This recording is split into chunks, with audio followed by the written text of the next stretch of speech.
Hey everyone, welcome to the Week 6 edition, the Tuesday edition of the RotoWire NFL podcast, of course, brought to you by our friends at Circa Sports. It's time. We got major injuries, of course. Justin Jefferson's going to be on injured reserve.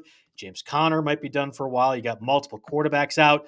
It's time for the waiver wire to matter again. We had a 2-week stretch of it not being so significant, but here we go. We'll hit the music and come back with some of the top waiver wire pickups for Week 6.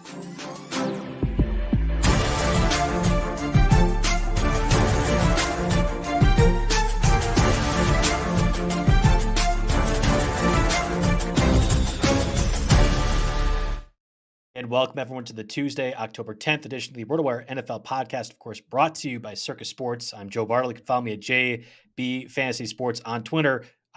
Wow, making a new name for it. Elon, take that one instead of X. It sounds better. And this week, delighted to be joined with my friend Jim Coventry. Jim, you're replacing big shoes here in the case of Jake, who is out this week, is flying back from Vegas, probably disappointingly because he went to go see that Packers loss to the Raiders. But I'm happy to have you here, Jim, and no better person to talk to when it comes to the James Conner injury as well, too.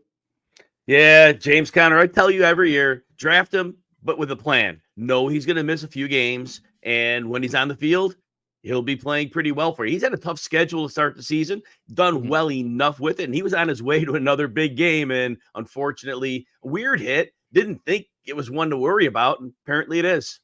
Yeah, apparently it is. We'll get to the James Conner news, what that means for the Cardinals backfield, as well as Justin Jefferson, who I guess I feel zero sympathy for people who are missing Jefferson because you had the number 1 overall pick. So, that's what it gets. Do not have the luck that I do because I only had him in one of my 15 leagues in that regard. We'll get to all those major injuries and more. First, I do want to talk about that Monday Night Football game, and we always do this briefly. Jake and I will recap in the contest. It hits differently, Jim, when it's the team that I care and love about, in the case of the Packers. I can tell you, following the final interception to Christian Watson, which was on Watson. That's a bad throw by Love. He could have had a touchdown if he saw it earlier, but Watson has to make a play for that ball. He just kind of gave up on it. Following that game, I was telling my wife, all right, it's time to fire LaFleur. Let's tank as much as we can for a different quarterback because Jordan Love isn't it. And she was like, slow down, Joe. You said at the beginning of the year, this is a long season. They're going to stink at times. You have to be fine with it. And I told myself I'd be fine with it at the beginning of August. But when you watch that bad of quarterback play, it's really hard to be fine with that in the middle of October. Yeah, you know what? All deep passes are maybe not a 50-50 proposition, but they're the lowest percentage passes. But Jordan Love is definitely worse than many good starting quarterbacks with his downfield accuracy. Some throws it clicks, but a lot of them, he's often not close. And there are times you have to give your player a chance. You said Watson, yeah, he could have come in and made a play, but recognizing early that is an important part of the deep ball passing, because once you're throwing deep, but you're kind of hurrying up your duress rate, it's just not a good recipe. One thing I do want to say quickly about Love is this, and I said this before the game yesterday, I was worried about him for fantasy. In games that are going to be close, he's not going to go over 30 pass attempts. That is not going to happen. In weeks 1 and 2, it didn't happen. The 2 games they had to chase, yes, 44 and 36. But again, those are games that they were getting blown out. But the Packers offense, Aaron Rodgers was not seeing more than 30 passes in games when they were close. So that's going to be a problem for Love going forward. It's going to be volume. You have to hope they're going to get blown out for him to be big for fantasy. Well, I thought there was going to be a rushing aspect as well, too. And I think he had one kind of longer run called back.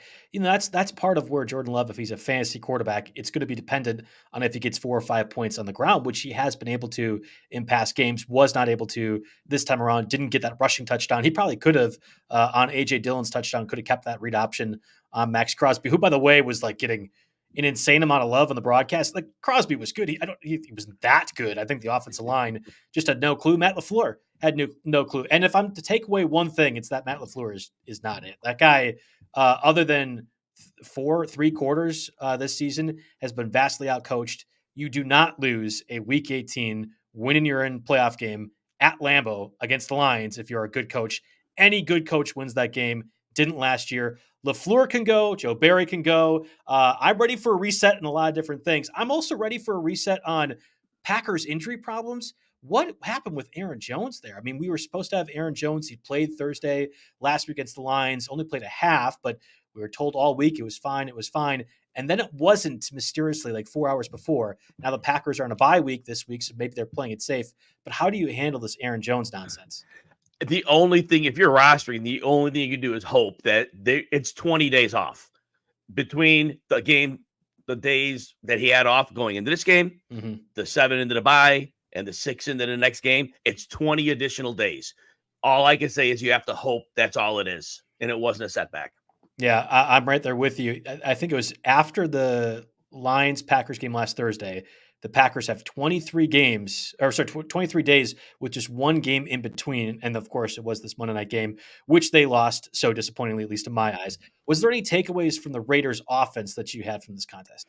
Yes. The one is, and I kind of talked about this back in week 1, obviously not on our show, but with Jimmy G, we'll have games where he targets the heck out of Davante Adams.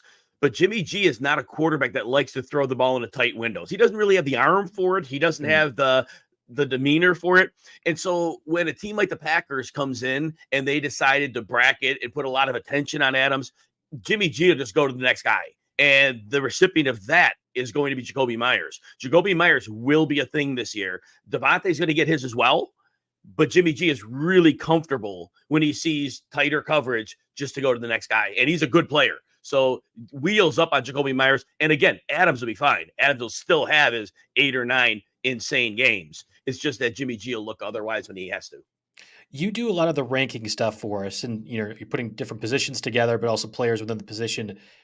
Where is Jakobi Meyers for you rest of season, but even like a weekly process? Because I'm curious. You could probably not buy low on Meyers, but you could buy him for an appropriate price right now.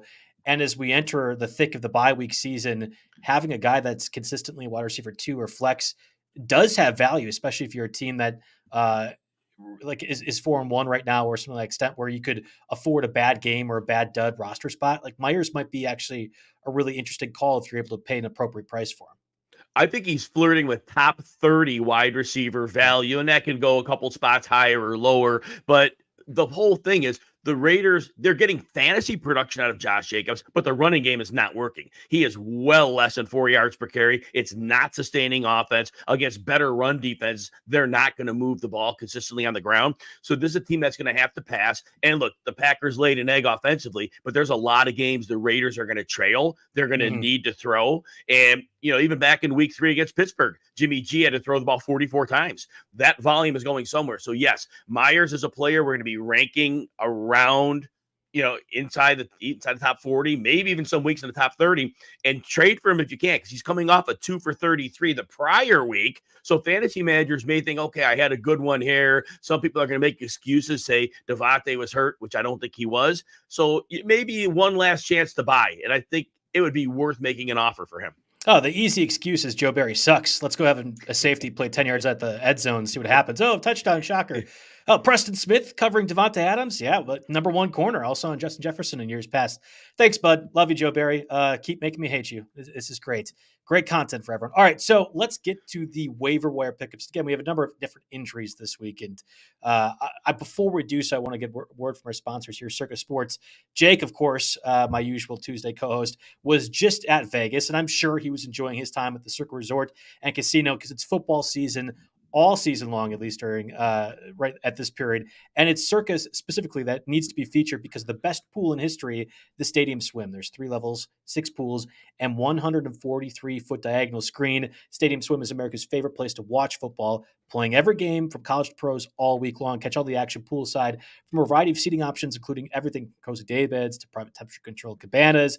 And Stadium Swim, located at Circa Resort and Casino, is open 365 days a year. All sports, all seasons. Book today at circalasvegas.com. That's circalasvegas.com. You and I, Jim, have had our number of times there during baseball season, watching All-Star Weekend, things like that. It gets hot, obviously, in Vegas, and that is probably my number 1 favorite place. Like I've had multiple friends, college guys, go to Vegas over the past couple weeks. I have recommended every single time Circa because the pool, because the screen, and the football viewing setup is awesome. Yeah, Circa's an amazing place, and their legacy club, if you're able to go up there, the staff is amazing. They treat you like you matter, and that means a lot. There's a lot of times you go to places, and people just kind of roll their eyes or look over your head. not there. They treat you like you belong. It's a great place to go. Oh, that never happens to you, Jim. You're always treated like an all-star everywhere you happen to go. All right, so let's dive into the quarterback position. We had, of course, a few injuries to Anthony Richardson and Daniel Jones specifically. Last week, we had talked about Sam Howell as an interesting streamer case.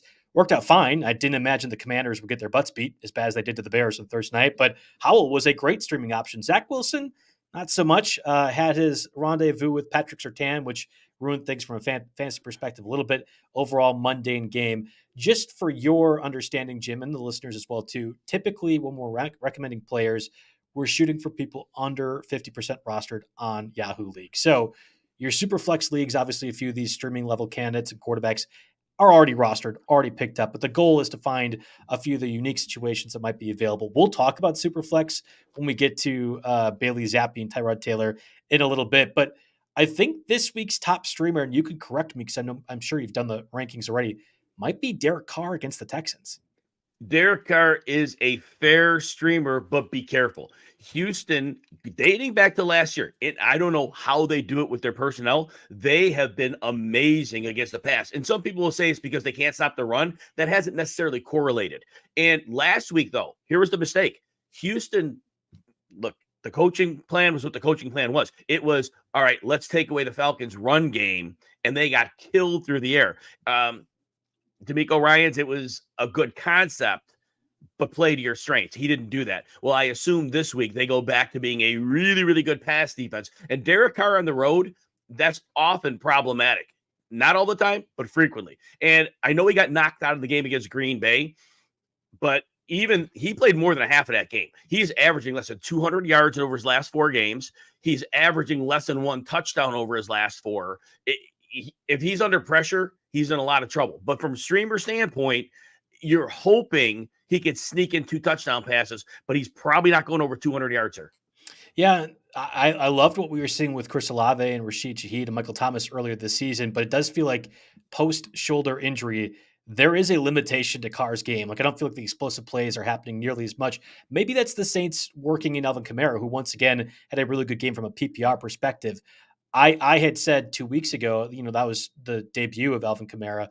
I was assuming with Jameis Winston as the quarterback, because that was the assumption, Derek Carr would not play, that Kamara wasn't going to do well. Well, and he had 14 catches or whatever it was. And this felt like a bit more correcting to the mean. And I don't know if it's Derek Carr getting healthier or Mac Jones and the Patriots just being that bad. They are actually worse than Jordan Love. It's crazy to say after watching Monday night's game, but the Patriots are actually worse.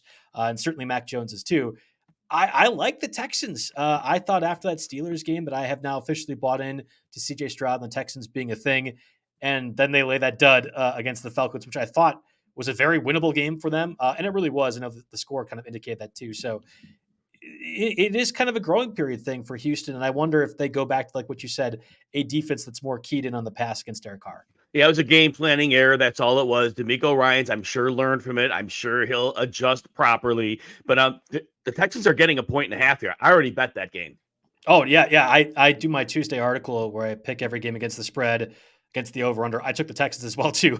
And I like the Saints. I've talked about them a lot when we did our offseason podcast. I think they are going to be the NFC South division winner, although Buccaneers have surprised me way more than I was anticipating. We'll end up seeing. The other streaming quarterback option that I was thinking, is it Baker Mayfield? I mean, again, you do the rankings, you tell me, but Baker Mayfield against the Lions, he's only 20% rostered. We have to see the status of Mike Evans. That might be the biggest key of this whole thing. But Baker Mayfield has quietly been, I think, at least a quarterback 16 in 3 of the 4 or 4 of the 5 weeks of the season. Yeah, Baker Mayfield is getting it done, and I am giving a ton of credit to offensive coordinator Dave Canales. He is using a league-high rate of play action, and that is giving Baker Mayfield an extra moment to identify. The reads are clearly defined, and they're not frequently going to the heavy reads beyond Evans and Godwin. Yes, Evans' status, we have to know that, and that will definitely make a difference. But right now, Baker Mayfield is playable, and the Lions matchup, Emmanuel Mosley played his first game coming off an ACL, and then he injured his ACL. But that's on the other knee. Yeah. The other knee. Brian Branch missed the last game, so even if he plays less than 100%, But Chris Godwin is going to take care of business if Evans isn't 100%. But I do think he's a good streamer this week. There should be points scored in this game. The Tampa Bay Buccaneers probably do not trust their running game very much with Rachaad White, and it's not a good run matchup. So, yes, and he has a touchdown for you in every game, averaging 2 over the last 4 games. Baker Mayfield's in play. He's getting you a few rushing yards, nothing big. He had 31 in the last game. But yeah, he definitely is a streamer. And if you carry a second quarterback, you could do way worse. Then there's Gardner Minshew, and I think from a Superflex perspective, you and I are both in the 14 or 12 team Vegas Superflex that we drafted, back in late July.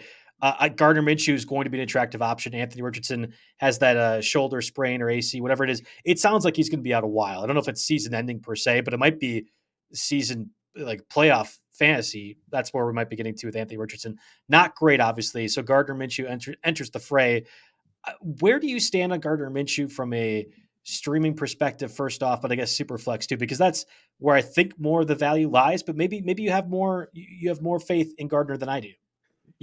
We've seen this with Gardner Minshew. He'll play well, and then all of a sudden he turns into a pumpkin. And right now, left tackle Bernard Raymond's been out the last 2 games. True. Hopefully they can get him back. The interior line, though, was healthy last week. That'll help Minshew. And look, the Jaguars played them in week 1.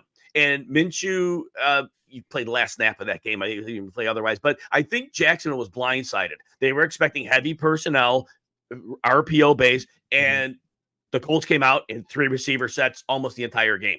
The Jaguars do have game tape now from that game they played them. And so I do think the adjustment coming in this game, and the Jaguars are playing very decently defensively. They're putting up some fun blitzes. They're disguised blitzes. Tyson Campbell is a top corner. And I think this could be one of those games. Remember, this is a Jaguars team. They limited Kansas City offensively. For the first half, they gave Buffalo some fits. And then, of course, Josh Allen did what Josh Allen does. I think this is a better defense than we think. If you have to stream, you're hoping for a touchdown. You're hoping for about 200, 210 yards. I don't know there's much more than that. Is there any other streaming quarterbacks that we're missing? Again, we're shooting for under 50% rostered. You play in a number of different leagues and number of different high-stakes leagues, but also ones that have massive benches and rosters. So you're probably thinking of somebody that I might be missing. No, I think, Josh Dobbs is always in play. And look, last week he didn't get his 40 yards rushing, but he was like a lock for 40-yard rushing three weeks in a row. Marquise Brown has been relevant. He's been at least 50 yards and a touchdown in 3 of his last 4. The yardage has been there every week. They even got the Wilson kid involved a bit 2 games ago. But other than that, Joshua Dobbs at the Rams are going to score points. And the Rams lost their nose tackle for 6 to 7 weeks. That's going to be a big injury. Aaron Donald is going to be a problem, but look, they're going to roll out Dobbs. They'll roll him out away from him. And I do think that Josh Dobbs gets it done. I would be stunned if he didn't account for 2 touchdowns, 200 passing yards, and maybe another 30 on the ground. I think Josh Dobbs is a wonderful streamer. And again, hats off to Drew Petzing. I did not think anything of him coming in with really very little pedigree for offensive coordinator. He has been a breath of fresh air. He has done well to scheme people open. He's a good coach. Jaws is asking, wondering if I should swap Dobbs for Minshew. It's a 4 points per passing touchdown league. And of course it's Dynasty, which is why we're debating those 2 guys. I think it is Dobbs over Minshew, but I like Minshew at times in the duration of the season. Like I think there's value for both these players at certain points. Agreed. I think what Dobbs has is going to be for this season more lasting. I think in that, and I don't know if Kyler Murray's coming back. I agree. So at this point, I'm expecting him to be a player. And Minshew, we don't know how long it'll be. We just know Minshew. We've seen him enough. And anytime he faces a pass rush, is going to give him problems. He'll have implosion games out of nowhere. You'll see the 4-pick game or something like that. I don't think we're getting that from Josh Dobbs. No, I agree with you at times. And I also agree with you, Kyler Murray. I think the Cardinals, it would behoove them to wait on it because you could do a lot with Kyler Murray. I know his contract's a little bit tough, but if they were to get a lower pick and you want to be investing in a quarterback, if Dobbs is a relatively cheap asset too, there's no more important thing in the NFL than a cheap quarterback, whether it be a rookie or in the case of Dobbs, something that you find off the waiver wire that might have struck gold. It's the same with Brock Purdy for the 49ers too. I know they're different players, different system. I'm in on Purdy now, Jim. I'm waving the white flag. I have been trying to hold out, pretending Purdy wasn't good. I was very convinced Sunday night. That looked like an NFL quarterback. and one that probably is top 12 at minimum one rest of the season too. So Anfo is asking about running backs to pick up because obviously they have had a few injuries. Let's get to the running backs though. But first, a word from our sponsors, Blue Wire. We've got a number of people watching right now. Video audience, it'll be right back. But an audio audience, take a little bit break. Come talk about the running backs here in a second. All right, we're back and talk about the running backs here from a waiver wire perspective. Last week, we talked about McLaughlin from the Broncos. It's worth checking. When we did the show last week, he was at 3% rostered. I looked Monday morning, 59% rostered now. So people were correctly able to jump on that, take advantage of the Javonte Williams. Not surprise inactive on Sunday, but it was close to a game time decision. Of course, he didn't play. We had mentioned Ronnie Rivers from the Rams perspective with Kyron Williams. Well, Rivers didn't do a whole lot, but Tajay Spears definitely did. And I think Spears is still at a certain roster point. At least he's below our threshold, but he's very quickly getting to a point that even in 12-team leagues, he has been picked up in many different occasions. So the big order of news, Jim, of course, is James Conner's injury, which at this point sounds like it's going to be a multi-week absence. Of course, the veteran Cardinals running back have been, I don't want to say a fantasy darling per se, but given his draft value, you're more than happy with starting him each and every week. And the Cardinals were surprising a lot of folks. Now we have a conundrum. Keontae Ingram, who was expected to be the backup, seems to have been replaced by, I want to make sure I get this right, Emari Dermercado, who has now, I think, a touchdown in back-to-back games, or at least 40-plus yards in back-to-back games. And then the Cardinals just yesterday or this morning picked up Tony Jones, former Saints guy that we had recommended 2 weeks ago that ended up being okay going against the Packers. And he could be in the mix right away too. So how do you sort out this Cardinals backfield? Right now, Dermercado is the guy. He's played well. He's done what they've asked. Keontae Ingram has been a total bust last year and early this year when he got work. He just does not have the ability to get even close to 4 yards per carry at the NFL level. Tony Jones, like you said a couple weeks ago, he's fine for what he had to do. You could stuff him in an NFL game and let him do a little something, but he's going to be a practice squad guy for most of his career. He'll bounce around the bottom of a roster. Mercado, you know what? He's got enough speed. He's fast. The line blocking has been much better. Arizona, we thought it'd be a garbage line. Yeah. It's not. Paris Johnson, the left tackle, really stepped in, has done well. They are actually moving their guards well. They are getting room for their running backs. Dermercado has an opportunity here, and the offense is balanced enough that they're going to be able to have success in the run game. James Conner's had room to run. It's not like him facing like no contact at the line and he had to make it all work on his own. No, he was getting yardage. Dermercado will too. Volume-based play, running back too. He should be in lineups in 12-team leagues, especially when you need a running back. Yeah, he'll be a fine play. I don't think anybody else seriously challenges him for work. Yeah, and we talked about this, or I failed to mention it. We have two teams on bye this week, the Steelers and Packers. Aaron Jones, A.J. Dillon were likely starters at some point for some different fantasy teams. Najee Harris, I thankfully get to get spared that headache this week. Jalen Warren might have been a starter too. So there are some running backs or running back spots that you might need to consider.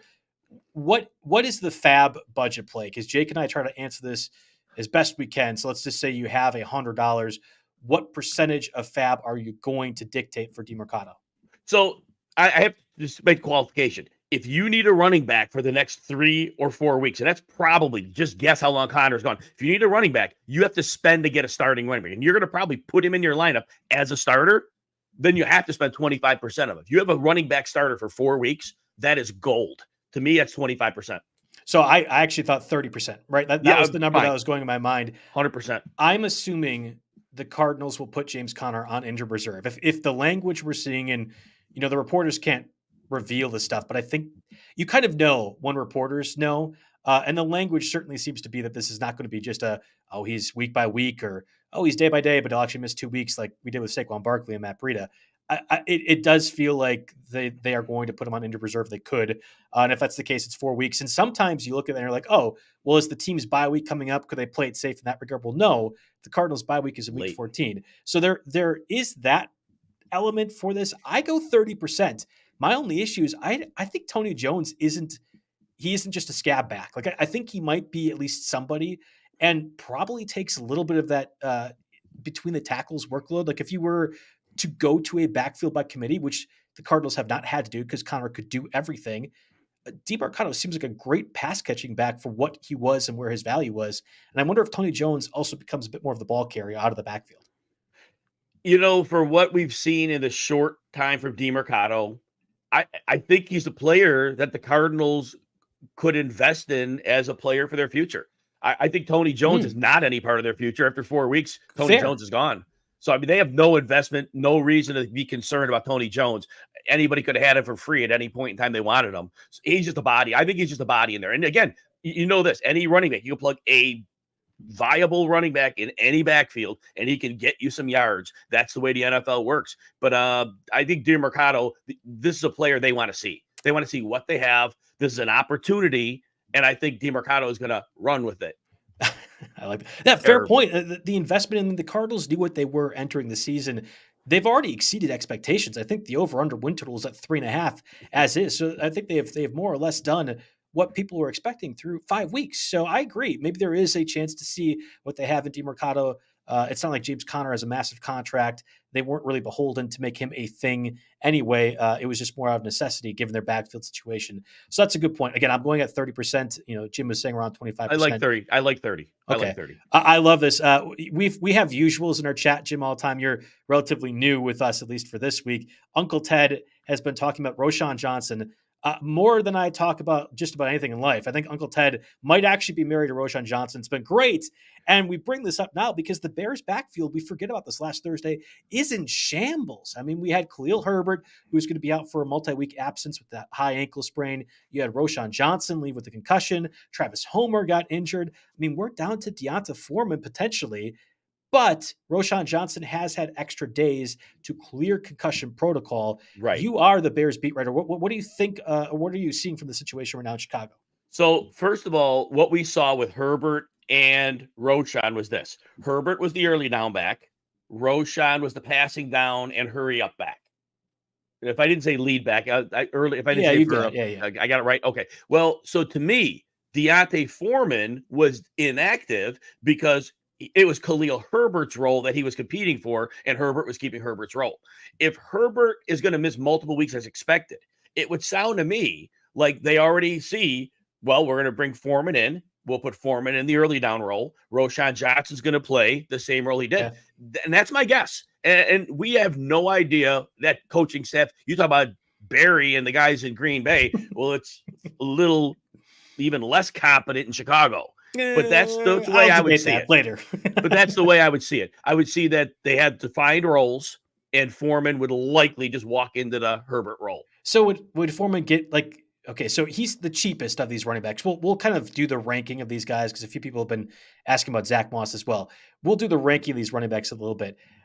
Foreman's going to be the cheapest acquisition. And I think, the leagues that we do, 14-team expert leagues, deeper ones like that, they will be on Foreman. Though people in those leagues will be, but I think if you're standard 10 or 12 team, he's going to be widely available. And if you do need a guy, you don't have to invest a lot of FAAB budget. Is it fair to say Foreman's going to be like a 10 carry guy who could maybe get 2-3 catches depending on the situation? This is the Vikings defense. They might not have Kirk Cousins. We'll see by the end of the week, but we know the Vikings defense stinks. So there is an advantage for both Roschon and Foreman. It just depends on what workload you can expect for Foreman.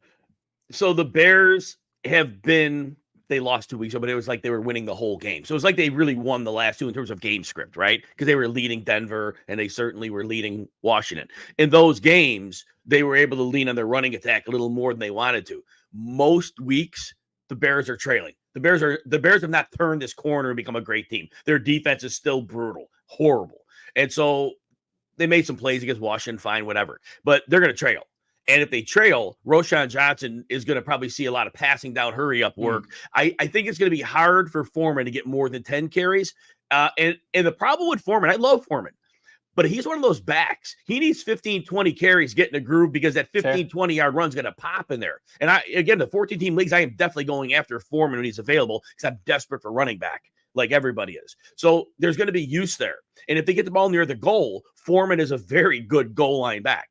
So you can't expect a lot of upside unless you think the Bears are if you think the Bears are going to come in and play with a lead against Minnesota, he could get that 12, 14 carries. That's in play in this game with no Justin Jefferson. That is definitely in play. Yeah. Vikings only favored by 2.5. This game is in Chicago. Again, I joked about with Kirk Cousins. If they were to pull the trigger, this is the season from hell. The Vikings have dealt with it. Justin Jefferson going on injured reserve or expected to go on injured reserve. This is the season of hell. I could absolutely see them committing to whatever draft pick they could get. Say Cousins is gone anyway this offseason. Let's go ahead and pull the band off right now. I would be surprised. I really would not be surprised at all.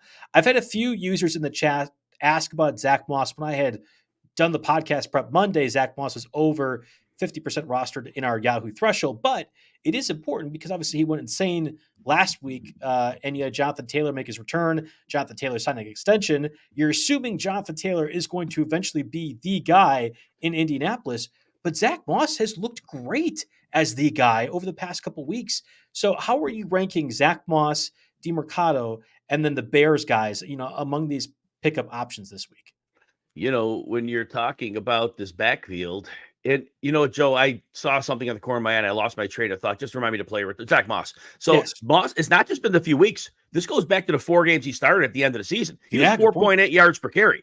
And I was on him when he broke his arm, and I was lucky that some of my drafts were over and nobody was on him because of the broken arm. I rostered him everywhere because I'm like, because he'll be on the field. I knew he was recovering quickly.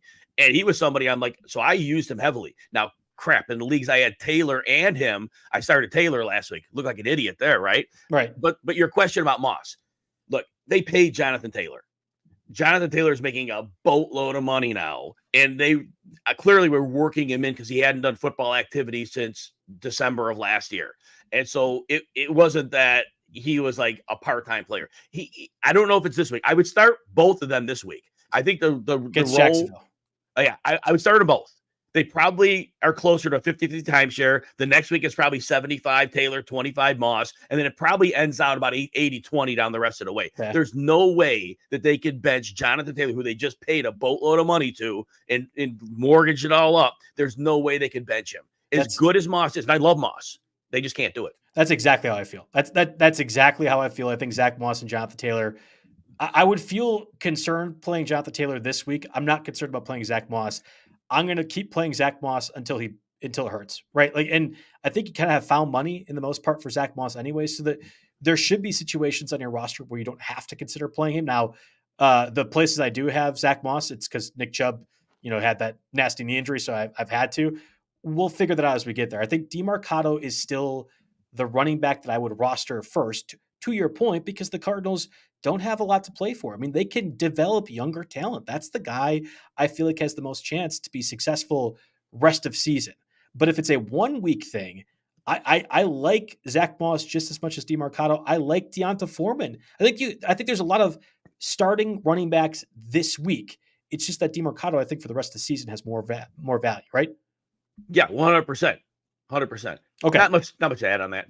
Anfo is saying, so Moss a start over Dermercado this week only. Yes, I think I'm starting Moss, but I'm investing more from a FAAB perspective if both are available on Dermercado, knowing I get a guy at least for next month. We have to go month by month with these positions, at least for the next month, that has some value. So we had Devon Achane get injured. He's going to be out multiple weeks for the Dolphins. That was just reported earlier today. I don't know if that makes Salvon Ahmed more attractive to you. Jeff Wilson is on injured reserve. He's theoretically able to be activated. It didn't sound like he was all that close. I don't know if I've been monitoring it that effectively, but it might be for the next 2 or 3 weeks, Raheem Mostert and then Salvon Ahmed. So where is Ahmed rank for you? So I know it stinks that waivers is now because Jeff Wilson is, so they opened his practice window. It's this week. So yeah, I guess I'd have to say probably not this week, but we don't know if it was one of those injuries where they just gave him extra time because they had the luxury to do that. There's a world he plays, and that's the problem. So I could come out and say Salvon Ahmed right now, but he's okay. He's not a very good running back. Mostert could get 15, 16 carries in this game, and they're going to lean on the passer. And now here's what you can say. And again, you're taking a chance because if for some reason Jeff Wilson, it was just a precautionary IR, then he could actually be ready to play. We don't know. We have no idea. And so you're hoping that this game is a blowout against Carolina, which it probably will be. And then in the second half, now Mike McDaniel may have learned his lesson. When you're scoring 70 points against Denver and leaving your starters in too late, like way into that game, be done with it. Just get your starters out. That in that case, Ahmed could get 12 late carries and cash for you. But again, I can't quantify and say that Jeff Wilson won't be ready this week because it didn't sound like a serious injury he had. Yeah, I guess the language I thought at the beginning of the season was he was going to be out longer than anticipated, but that's all context, right? Or Yeah, phrasing, right? Longer right. than anticipated is, oh, he's longer than 4 weeks. Well, true, right? But that's the natural time frame when you're getting activated off injured reserve. And I think you could prolong Wilson so long as A-Chain was effective. And he was effective over the past couple of weeks. But now you're going to need another veteran running back. I like Jeff Wilson. Actually, that might be the more attractive asset to me if you have a way to stash injured reserve players. It feels a little bit like Zach Moss in that instance where you know at some point Jeff Wilson's going to be a thing. You certainly know Raheem Mostert has injury history and concerns as his own, and it doesn't sound like Achane's returning anytime soon. In fact, the way the language was earlier today, he's out for most of the season from a fantasy perspective. He might return come close to the playoffs or fantasy playoffs, but that's one of those guys I think you can drop actually at this point. That's probably too aggressive to say. I want more information, but yeah, it doesn't sound good either way for Achane. I like Jeff Wilson just as much as I do Salvon Ahmed in that regard. Two other real quick notes. A lot of people, and I'm sure you've seen this too, because we play in deeper leagues, have been picking up Keaton Mitchell a lot. You know, Ravens rookie running back. He had his practice window activated last week, participated in practice all week, and then Ravens chose not to activate him. I don't know if it's because they're going against the Steelers or whatever else. Keaton Mitchell, incredibly fast. Of course, they have veteran guys like Gus Edwards, Justice Hill. You got the Kenny Drakes, Melvin Gordons of the world. There is no speed element quite like Keaton Mitchell on that team and certainly out of the backfield. But do you think he could be consistently a fantasy asset? You know, I always have a hard time buying the undrafted free agent. I mean, you know, everybody's high on Sean Tucker. Maybe he was a 7th round pick. Tucker, I don't remember. He was undrafted because he had the heart condition thing. Right. And so we get all this from the dynasty community. The dynasty community gets super hot on players because they put up numbers. And, you know, it reminds me when Mecole Hardman came in the league. It's like, oh my God, Tyreek Hill's going to be suspended. Just plug in Mecole Hardman. I go, no, it doesn't work like that. You don't just say super fast dude and plug in super fast dude. It's not the same. It doesn't happen. So yes, take a dart because Justice Hill had a big fumble last week and they're playing him ahead of Gus Edwards at the goal line. I don't understand this. Gus Edwards, every year of his career, 5 yards per carry, clockwork. Justice Hill, last year when they could have used him, they barely used him. And now all of a sudden they're giving a prominent role. So there is a possibility that Mitchell could get in, but we have to worry. Now, we know any running back can produce something in the NFL because you get in there, you're fine. But it's an undrafted free agent. So, yeah, if you're in a deep league and there's nobody out there, throw a dart. But to think you're on the gold, to me, that's a real stretch. Yeah, I agree. Guys like Tajay Spears, at least as of Monday, were the same roster percentage as Keaton Mitchell. And I don't know if it's because people had an IR spot, so you can just stash them that way. And Tajay Spears is actually active. But Spears is like legitimately in a better spot. We can right now say he's a better running back because we've seen him participate in the offense. The Titans are using him effectively. He's been a pass catching guy. They've ran plays for him. I like Spears a lot. I do want to point out they play in London this week. I had an eerie feeling with the Jags because they got to stay there the entire week in London. It felt like such a trap game from the Bills' perspective. They just got over a massive emotional divisional win against the Dolphins the week before. That result was not surprising to me. All I know is London games get really weird, and if I could avoid as many of my players playing in those as possible, I'd like to. So whether it be Keaton Mitchell, who's on that one side, or Tajay Spears on the other, it makes me a little bit more worried about those players. You know, you mentioned Tajay Spears, and you know his snap share. The last 3 weeks, he's playing more than half the snaps. Yep. And Derrick Henry's on this team. And Henry's not seeing a big snap share anymore. There's a week where he had a lot of carries, but Spears is getting himself about close to 10 opportunities a week. There's a lot of value in that. And in the last 2 weeks, he has at least 58 yards in each game. He's not going to score every week because they're right at their goal line. That's going to be Derrick Henry. So he's have to score from probably, the 10-yard line or outside. But Spears is a strong flex. If you're real desperate in a deep league and you need somebody to start as a running back too, you don't like it, but 10 touches is 10 touches.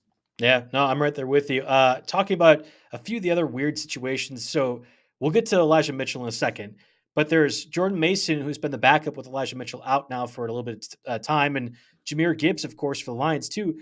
missed last week, was doubtful. We'll see what his status is this week. The Lions missed a lot of pieces. It felt like the Lions knew they were going against the Panthers and could play it safe with those pieces. Craig Reynolds became a thing as well, too. So is Reynolds or Jordan Mason enough in deeper leagues that you're rostering them like you would Alexander Madison when Dalvin Cook was the running back for the Vikings? Or is that looking too far into things and you wouldn't want to waste a roster spot and a handcuff in those situations? Yeah, if a roster spot is valuable, Reynolds isn't worth it, because I think if Reynolds even gets, if he says the number 2, he's just not going to get you much production with his limited opportunities. He's not very good. So even if he gets you 6 carries, he might get you 18 yards. Chances of scoring are slim if Montgomery's healthy, because Montgomery's getting those carries. Even if he gets a catch, you're looking 4 yards a catch probably. So, but Jordan Mason is the one. As soon as Mitchell got hurt, like it was midweek, I grabbed Mason in all my leagues, as the deeper leagues, because it's like if Mitchell's on the injury report with a knee, he's going to be out for weeks, and so far it's been 2. And I wouldn't be, again, I am not a doctor. I don't see his knee. I don't know. But when I hear Mitchell and his injury history, I still wouldn't be surprised if he goes on IR, even if he's already missed 2 games. I don't know what it is, but this dude misses a lot of time with injuries. At this point, I would be picking up Jordan Mason in those places that I have him. I have Dalvin Cook in just a few places. I'm dropping Dalvin Cook. I'm dropping Jerick McKinnon. Would you drop Tank Bigsby? I've seen that a few spots as well, too.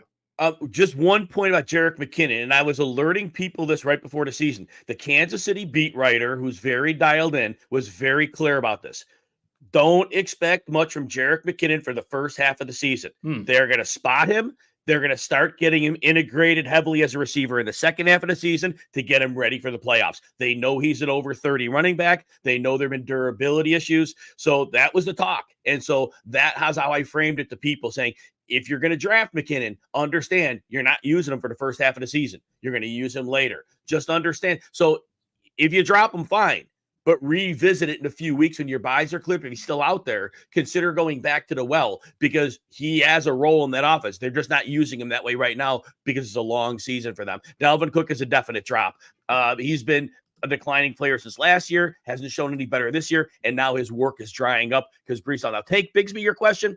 He's 15% of the less of the snaps. He's only getting a few carries in a game. That's about it. He scored a touchdown in week 1. And he may have scored a second one. I'm trying to look at my notes right now. I think he did score, but he had that awful fumble where the play wasn't ruled dead and DeForest Buckner punched the ball out. Just irresponsible play. Tank Bigsby's not a good player. In redraft leagues, I'm dropping Tank Bigsby because it goes back to your point. If ETM were going to get injured, I think Dearness Johnson probably does better and plays more than Bigsby. Even if Bigsby has this goal line role, fine. Like Dearness Johnson is clearly the better running back, and I think we can say that really easily through 5 weeks. Yeah, I mean, Bigsby, he had his touchdown over 7 carries, 13 yards against Indy. And then week 3, he gets the touchdown, 2 carries, 10. That's fine. 3 for 10 against Atlanta, and then 3 for 8 last week. And he said fumble issues. Yeah, right now it's so far Travis Etienne's backfield. And like you said, if you're holding him for a stash, I get it, but I think like you, Dearness Johnson and JaMychal Hasty, you'd get 3-man backfield. Yeah. That's a 3-man backfield if he gets hurt. Yeah. We spent a lot of time on the running backs, which is good. There's a lot of information. Again, I think if we're ranking things, Dermercado becomes the first guy. We're putting about 25-30% of our remaining budget in there.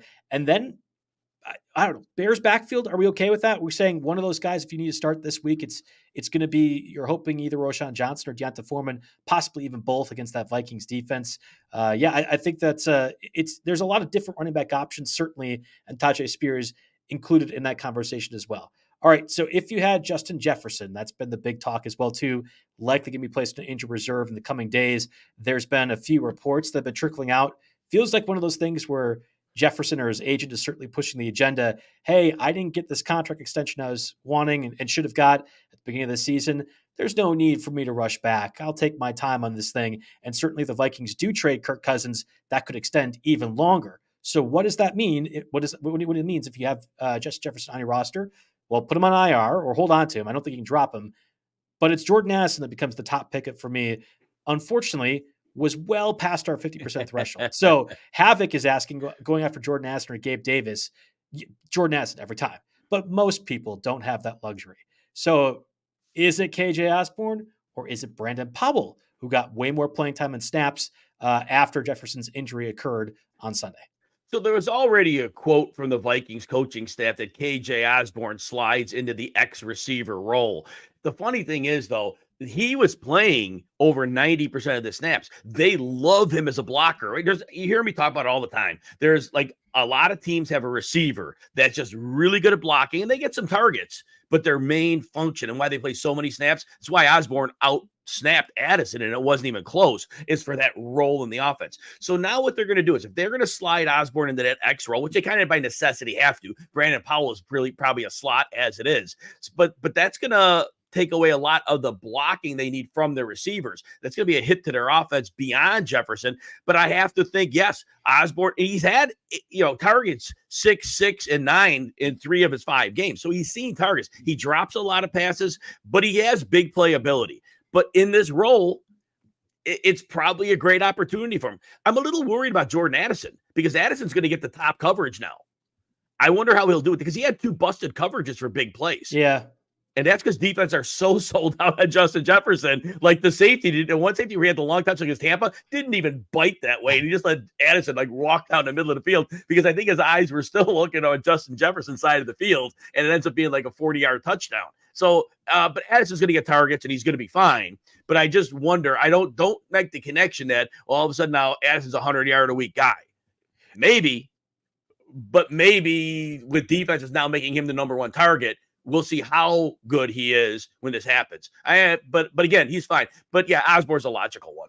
I actually think it's the inverse for me. Don't assume Osborn's the 100-yard receiver guy either. Like I don't think Osborn is that good. Other than the Colts game where he had 230 yards in the second half because Jeff Saturday forgot that he was playing on Sunday. I have no idea. I have no idea what the Colts are doing. Other than that, Osborn has like 600 total yards in his career, despite the massive playing time and the really big need for a blocker and a bad offense, blah, blah, blah, blah, blah, baloney. Like I have no clue what the Vikings are doing.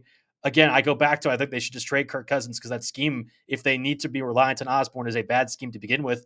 I actually find Jordan Addison is the one that's certainly more valuable, but I think Brandon Powell has some value too because they need big plays. And I think deeper leagues or deeper rosters, let's just say 12-team, 20 roster spots, Brandon Powell is not only a pickup, but might even be a start on a few occasions. 4 catches for 43 yards, almost all came after Jefferson left Sunday's game against the Chiefs this past week. Powell looks spry with the ball in his hands. Like I think there's something to that. And I know the Vikings can scheme things to good players. Osborn's not one of them. They can scheme things to good players. So I think Addison and Powell actually have some more opportunity that way. Yeah, and I agree with you on that. Powell is going to get those slot routes. He had good production in the Kansas City game late in there. And Kirk Cousins, he's not going to get a lot of separation against good cornerback tandems from Osborn. He's going to kind of be forced to throw. Now, TJ Hawkinson's going to get as many targets as he can handle. Yeah. He's a big beneficiary here. So, but Powell, if you're in a deep league, Powell's an ad for sure. And I think you might be able to start him as a flex in a deep league as well, because I think he's going to get 5 to 6 targets a game. Because a lot of Justin Jefferson targets, they're not all going to one guy. They're going to get split up, but that slot role has some value to it. For people who might not understand the concept, to me, it feels exactly like when Mike Williams went down with the injury. And of course, in the case of Mike Williams, he was done for the season. I'm not saying Jefferson's done for the season, but I wouldn't be surprised if his absence is longer than you'd initially think when you hear a hamstring injury and not a severe one or looked bad when you watch the injury occur.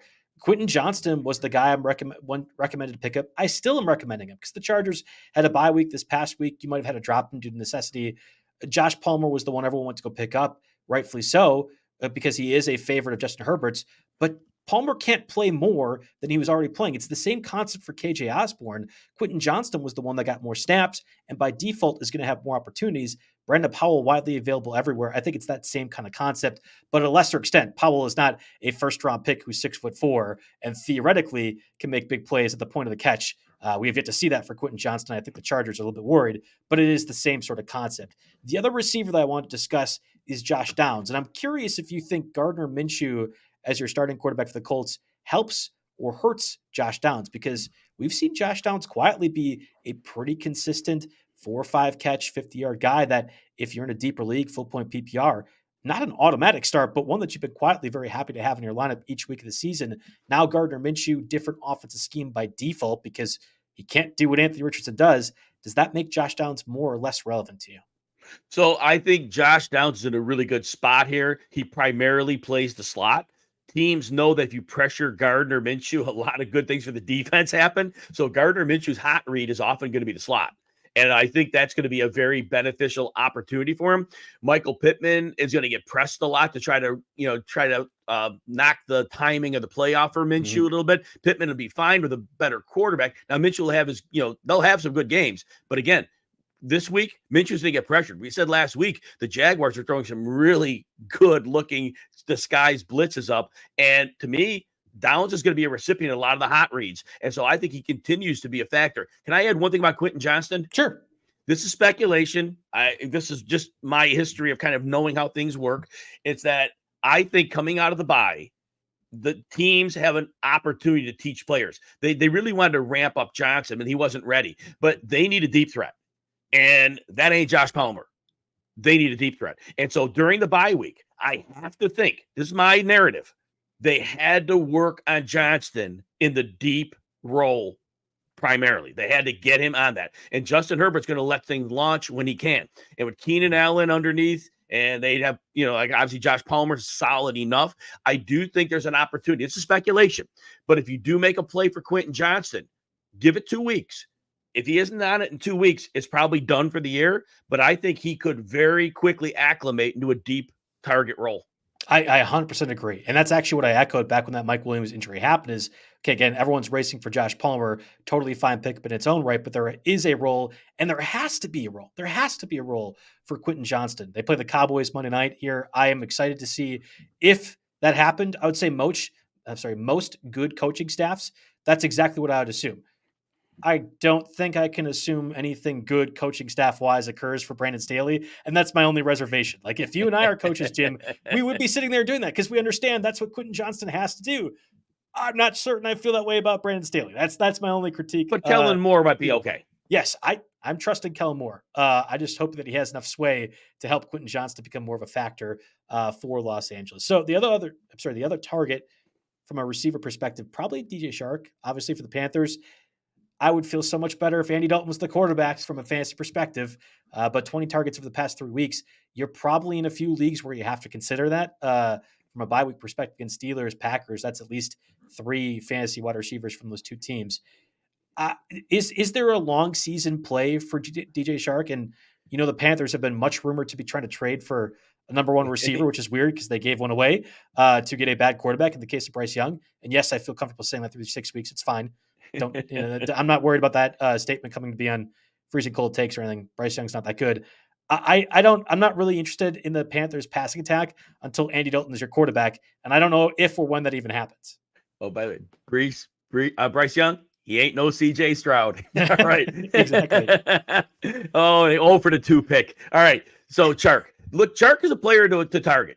He's healthy right now, and that's what we have. When he's healthy, he's a very good football player. And we have 2 things working for him. Like you said, game script is going to work. They're going to have to throw the ball. And there is a world. Bryce Young's taking a lot of hits already. Durability in his small size holding up. It's a real concern. And there could be a concern that if he's getting hit enough, they could even just make a move. But there's a chance that we have Andy Dalton in there at some point in time. But even if Young in there, I think Chark gets enough done, and his ceiling goes way up with Andy Dalton. So I do think Chark is somebody, if you have the roster space, and, again, depending on the depth of your league, that's all critical factors here. But if you have a spot, it's not a terrible, crazy speculation. He can be a viable player down the stretch. Have you seen anyone sell high on Adam Thielen? Like, I get that. I see that all the time in articles. I'll trade Adam Thielen for Amon-Ra St. Brown or somebody like that. You're packaging pieces. But the issue is I don't know anyone who's buying Adam Thielen at a certain extent. It's like, I don't think the wheels are going to fall off per se, but Thielen's value was this essentially. Like, I think this is the high end of what Thielen could do, but I'm not like, oh, need to go get Thielen. My mind has been changed. Like, no, the Panthers aren't a good team. They might have to pass a lot. Thielen's been targeted a lot because the rookie quarterback likes him, but there just is an upside part that I feel like I'm not interested or attracted to. You know what? Adam Thielen has done it 4 weeks in a row. The wheels fell off last year. He was toast. He was done. He couldn't separate. He had Kirk Cousins, and he couldn't do a darn thing. Now, all of a sudden, Adam Thielen, 54 and a touchdown, 145 and a touchdown with Dalton, 76, 107 and a touchdown, averaging over 10 targets per game. When Bryce Young came in the NFL, I said, well, Stroud's the guy who's more classic. He's probably going to be the guy throwing to the outside receivers, more mixing it in the middle. Whereas Bryce Young, he's going to have to live in the middle of the field. That's going to be his game because that's all he has. I don't think he has the drive on the ball to consistently win it outside. So whatever happens, 4 weeks in a row, I can't anymore say Adam Thielen's host. Now, it's just 4 weeks. That's a long time, right? And he's in the slot, and apparently it's worked with two quarterbacks. And I wouldn't look to buy him because I can't see right now him becoming a nothing again. Of course, the price somebody would ask for in a trade would be ridiculous. That's what I wouldn't want to give up. But I can't quantify it because he was toast last year. And, right. and I just can't make sense of this. But right now, you start him every week. Mm-hmm. And if somebody offers you a king's ransom, which I doubt they will, like you said, take it. But otherwise, just keep starting them. Yeah, I think you're probably right. The person that benefits the most from Thielen is the one that has him on the roster, because I'm not going out and acquiring him. I'm not. Yeah, it's a tough deal to make, no matter how hard you might try. All right, I want to talk about the tight ends, and it really is a limited group. Last week we mentioned Jonnu Smith. We'd also talked about Darnell Washington because Pat Freiermuth out for the foreseeable future for the Steelers. Well, Darnell Washington saw 20 more snaps, only 2 targets overall. Kenny Pickett and Matt Canada really stink. Well, no, Connor Hayward was the receiving tight end, so that would never have worked because Darnell Washington was just going to be. He was going to add a few extra snaps as a blocker, but he was going to retain his role. But yeah, Connor Hayward was the guy that said if you were desperate, go with him because he was to be the receiving tight end. That's no big deal though. Yeah, and Hayward didn't do a whole lot either. No, and I wouldn't have started him either. But if you had to have one, he was going to be the one in the role of the receiving tight end. We just got attracted by the 6'8" third-round pick. Yes. That's all it was. I didn't realize he was going to be the Brenton Strange, just Josiah DeGuara fullback guy, unfortunately. So yes. I think this week from tight end, it probably still is Jonnu Smith. And Kyle Pitts finally had his good game, and I put that in quotes because didn't score a touchdown. I mean, it was a factor, but it felt like the Texans, like you said, sold out to stop the run. It allowed for Kyle Pitts to get a bit more involved. But Jonnu Smith, again, quietly over 10 points in full point PPR for a third consecutive week. I started Jonnu Smith over Kyle Pitts in 2 of the leagues that I share. Both those guys, I will do it again this week. I think Jonnu Smith is the more consistent option. And whatever it is, Arthur Smith seems like he trusts Jonnu Smith more.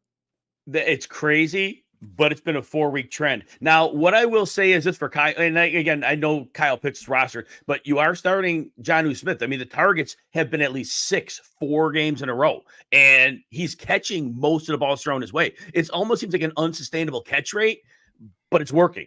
And while it's working, like you said, tight end, good luck finding one, right? There is a tight end that I have very similarly ranked to him. I think he's got to be more than 50% less. Tyler Conklin. Yeah. He's under that threshold as well, too. And I had Conklin last week because they were going against the Broncos. Broncos defense is miserable. But to your point, Conklin has been more involved from a target perspective, no matter what defense they're facing. Yeah, Conklin, like the targets are a little less than Jonnu's. He's 5 or 6 every game, but he's been over 50 or more yards in 3 of those games. They're both good options. They're both really good options, but I do think Tyler Conklin's going to continue to be heavily involved. Jonnu Smith, you're right. For now, you're playing him because it's a very smart move because of those targets. You just wonder with Arthur Smith, he gets goofy and all of a sudden things change. But I agree with you. That is the pickup. He's very athletic. Yeah, we had done this last week, and I guess it's time now for the Look What You Maybe Do segment again. So long as Taylor Swift and Travis Kelce are together, we will find a way to make this segment happen each and every week. I'm tired of goofy coaches doing goofy things. I'm tired of Joe Barry screwing up everything. I am tired of Arthur Smith screwing up everything. I want coaches to stop outsmarting themselves because they're not outsmarting anyone other than themselves. That's it. I mean, that they're incapable of doing things that are appropriate or matter or can have any consequence. KJ Osborn playing as much as he is. That guy sucks. He's not a good football player. I don't need a blocking specialist on the field. If your scheme needs a blocking specialist specifically or a converted tight end to fullback, Matt LaFleur, Josiah DeGuara, stop it. Just stop doing whatever you're doing. Find a different scheme. I can't handle bad offensive line play either, which feels like it's the theme of this season. We've seen Aiden Hutchinson and Nick Bosa and Max Crosby was insane. Just bad offensive line play. That's what this has been over the past 6 weeks of the season. I cannot handle just poor coaching and poor football at two areas that felt like that was. Maybe it's because I was younger and naive and didn't assume poor coaching and poor football happened. But like 20 years ago, it was not to this level of coaches outthinking themselves the way they do. The Bears were the quintessential group of that, right? And they finally figure out, hey, Justin Fields, throw the ball to your best guy, run around, do some cool things. That's how you should play. That's what football needs to be when you have talented players. Kyle Pitts fits in that equation. Arthur Smith, I hate you. That's all I have to say. Look what you made me do, Jim. Love it, Joe. Great rant. Very good rant. Great rant. Yeah. Before we head out, I want to talk about the streaming defenses real quick. You should have first check to see if the Chiefs are available. They face the Broncos this week. I think they're over 65% rostered. And obviously they had the Vikings this past week, which may or may not have been an attractive option for some people. I'm picking up the Chiefs every single time. If they are not there, though, do you go with Jacksonville in the revenge Gardner Minshew game? It's interesting because the Colts offense has been kind of gamey. You know, I said earlier in the show, I believe that the Jaguars are blindsided in week 1, seeing the Colts come out in 3 receiver sets when their roster said they were a heavy tight end. They only have 4 receivers on the roster. I think now that they played them, it's a huge advantage playing in Jacksonville and a rematch, because those rematches are almost always lower scoring than the initial game. And there's no Anthony Richardson this time. And I do think that Jacksonville is really, again, they slowed down the Chiefs for one half. They really slowed down the Bills. This is a defense that's on the rise. They're playing well. I think that's a great streamer option. Okay, cool. I'm just answering questions while we're doing that. That's what I like. And then other one I looked at was Rams against the Cardinals. Of course, Aaron Donald can absolutely wreck a single game. Whenever Josh Dobbs looked a little bit competent, Emari Dermercado, hopefully if he works things for fantasy managers, we don't want the Rams defense to be effective, but that's another streaming candidate too. Yeah, that one definitely works as well, because it's very likely the way Sean McVay has that offense humming, and now with Cooper Kupp back, they score a lot of points. They get a lead. That leads to things happening, sacks, turnovers, and that's what you want. You want a game where game script allows big plays to be made. The Texans might not be the worst play in the world either. After the mistake last week of trying to stop the Atlanta run, they got torched. They go back to what they do in this game, and they can bring pressure. They're very scheme-based in generating pressure, and tell me Derek Carr on the road, and if you get pressure on Derek Carr, a lot of good things for the defense can often happen. He is one of those guys you target on the road. That's absolutely true. That's a good point. Jake and I always take some time to go over questions the chat has posted, Jim. So I'll pose them to you. This starts with Lex Plant Some Trees. I like the name there.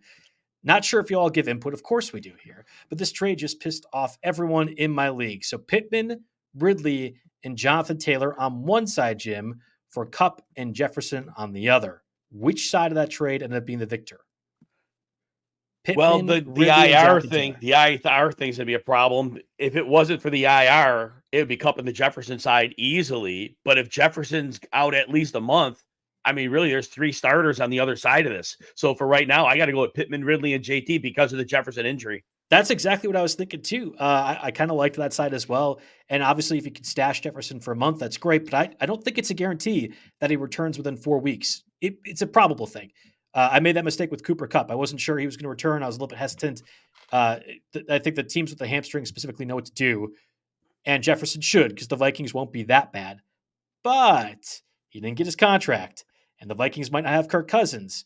And they could slow play that a little bit. So just keep that in mind a little bit too.